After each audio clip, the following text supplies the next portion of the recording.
ঠাকুর ঠাকুর ভারত যেন আজকে ম্যাচটা জেতে। তুমি এখানে কি করছো? কি করছি মানে? রান্না করতে এসেছি। বাদ দাও তো রান্না বান্না।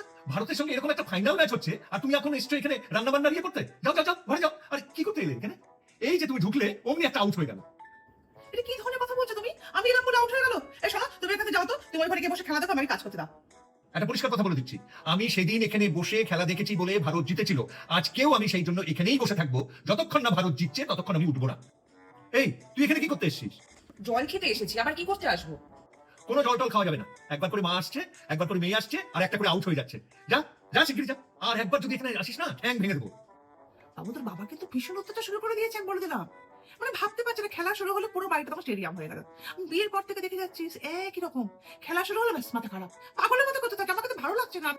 আমি দেখো ওখানে একটু জল খেতে গেলাম, আমাকে জল পর্যন্ত খেতে দিল না। আচ্ছা খেলা চলছে বলে কি জল না খেয়ে থাকে আমাকে বলো তো? ভারত জিতেছে ঠাকুর।